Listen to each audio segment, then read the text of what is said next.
welcome back to my channel. It's really warm today. I'm in sunny Southern California and it is really warm. I know it's supposed to be like 74 or something like that. I actually had to turn my air conditioning on just now. I just got in my car not too long ago on my way back to the hospital to be with my son. My sister and I did a collaboration video finally early this morning. She's going to email me the videos and then I'll download them or upload them to my YouTube account. She's going to post them on her account as well.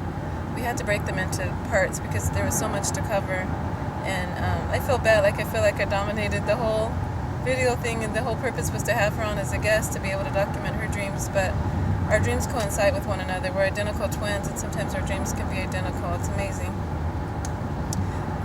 But I just wanted to do this video just to talk about just like a little motivational thing. I'm not calling myself a motivational speaker by any means. I'm just a child of God, and I try to yield myself to Him so that He can use me at will and be an encouragement, a blessing to others. But I had the thought, because I'm the type of person that sets goals, and I look forward to moving on to the next thing, I don't mean like the next thing, like my heart's never satisfied, like the scripture says the heart of man is never satisfied, but I mean like as far as moving up, like improving and going from one state to a better state to the next, and like state of mind or whatever state that I'm in. And I want to be like Paul, where he said, I've learned in whatever state I am to be content.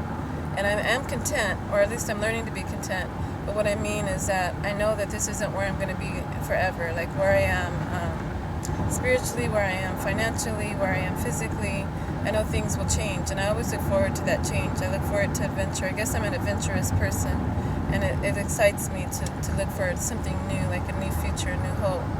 So I just wanted to post a question to you, because I post this to myself, and I wanted to know, are you, and maybe you can ask yourself this, are you where you feel like you need to be? Are you at that place in life that you feel satisfied? You feel that contentment that I was just talking about?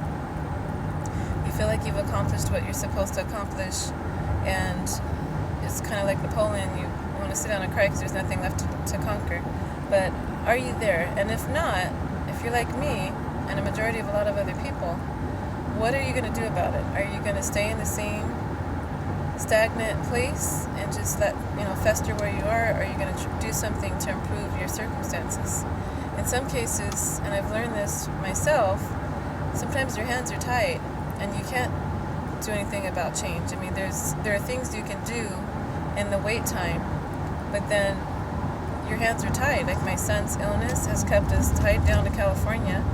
And not just my son's illness, my mom's illness as well. I haven't wanted to leave her. And honestly, I don't want to leave my family. This is like a comfort zone for me, and I don't want to leave. So I think step number one, if your hands are not tied and maybe you're in a comfort zone and the Lord is moving you out into something else, He's enlarging your territory, or He's sending you out to the unknown, but something else other than this place that you're in.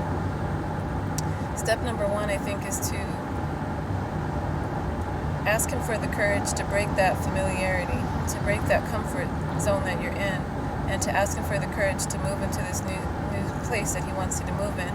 And it could be a job, it could be a home, it could be a state, it could be a relationship, or just your mindset where you are, like whatever the case may be, whatever the Lord is moving you on to. If He's moving you to something different, ask Him for the courage to break free from that comfort, because it's easy to get locked in. Like I know, like I live an hour away from LA, but I know I'm pretty sure I could find my way all the way to LA taking surface streets if I had to, at least almost to LA, because I know I've been born and raised in Southern California, so I know a lot of the streets like the back of my hand. But when you're told to go to a new place that you don't know, you've only like researched it on the map and or on the computer, and you've only seen the streets and things by going on Google Maps or whatever, that takes faith and courage. Everything I know is here. Like I have memories when I go to certain cities. I have memories, childhood memories, and I have happy memories. I have sad memories, but it's still comfortable to me. It's still familiar to me. And there might be times where the Lord is saying, I want you to break out of that familiarity, and you know me, and that's all that you need to know. As long as you know me, I can take you to a new place on the other side of the world, and you'll make it, because I'm your compass, and I'm everything that you need me to be. So I'm gonna cut off. This is gonna be part one, and I'm learning how to do things in parts instead of going and going and going and going and going. So I will be back for part two. All right, blessings to you. I'll be back.